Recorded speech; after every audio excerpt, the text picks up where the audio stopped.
Hello. Well, hope सब बहुत अच्छे होंगे।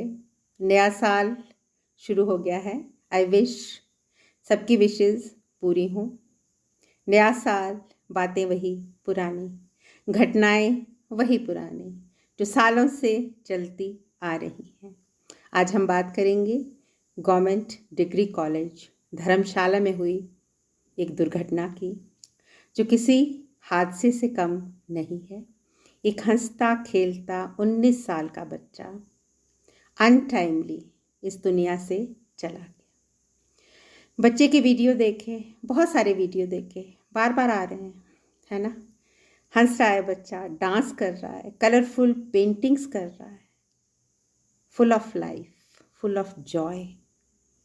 अचानक से ऐसा क्या हुआ जो बच्चा डिप्रेशन में चला गया? 3 महीने डिप्रेशन में रहा और उसके बाद चला ही गया। कितना दुखदाई अनप्लेजेंट है ये सब। जिस बच्चे को जिंदगी का अर्थ भी अभी शायद पता नहीं था, पता नहीं क्या क्या झेल कर और क्या क्या सीख कर वो चला गया। हर इंस्टीट्यूशन में एंटी रैगिंग सेल्स हैं, हर इंस्टीट्यूशन में सेक्सुअल हरासमेंट सेल्स हैं, कमेटीज हैं। क्या बच्चे को किसी ने बताया नहीं?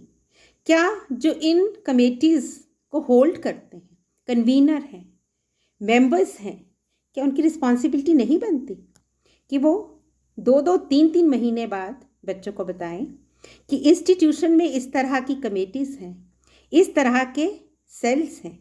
अगर आपसे कोई मिसबिहेव कर रहा है, चाहे आपका सीनियर है, जूनियर है, टीचर है, इवन प्रिंसिपल है, इवन सबॉर्डिनेट है, आप आ सकते हैं, अपनी कंप्लेंट रिटर्न वहाँ पे लॉन्च करवा सकते हैं।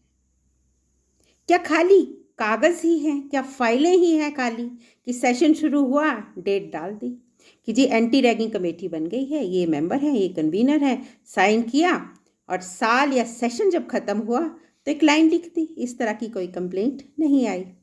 हम बहुत साफ सुथरे हैं। क्या हमारी सोसाइटी में पॉसिबल है कि इस तरह का कोई भी केस रजिस्टर ना हो? It's impossible. पर अगर कोई बच्चा साहस और हिम्मत करके आता भी है तो हम कहते हैं अरे इस केस में कुछ नहीं है, छोड़ो, ऐसा नहीं करते, है ना। बच्चों को भी सिखाया जाता है गुरु पिता तुल्य है। रिमेंबर, कोई पिता तुल्य नहीं है। आपका सिर्फ एक ही पिता है और एक ही माँ है, उसके अलावा कोई ट्रस्टवर्दी नहीं है। आए दिन ऐसी घटनाएं सुनने को मिलती हैं। तो क्यों? रही बात गुड टच और बैड टच की, गुड टच और बैड टच तो बाद में आता है, पहले तो टच आता है। आप क्यों टच कर रहे हैं किसी को? सिर पे हाथ फेर रहे हैं, कंधे पे हाथ रख रहे हैं, पीठ थपथपा रहे हैं, चेहरा छू रहे हैं, क्या ज़रूरत है किसी को छूने की?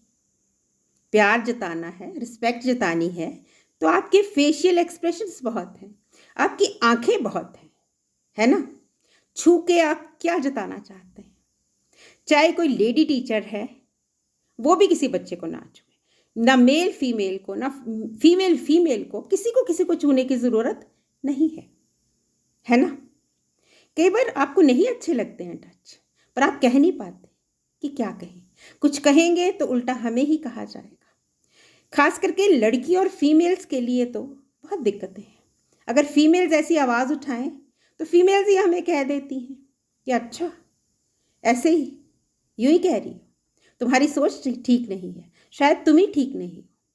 क्या किसी को पता है इस तरह की जब कंप्लेंट्स लॉन्च करवाई जाती है तो कितनी हिम्मत चाहिए? बहुत हिम्मत चाहिए। और वही करवाता है जो इन चीज़ों को सहन नहीं कर सकता है। प्लीज़, बीइंग अ टीचर हमें अपने स्टूडेंट्स को अवेयर करना है।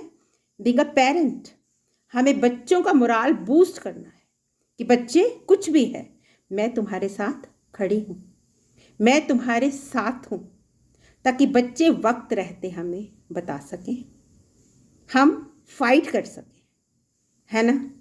वेल, यही चाहती हूँ, बच्चे को भी न्याय मिले, सबको न्याय मिले। Well, good night, take care, bye bye, love you all.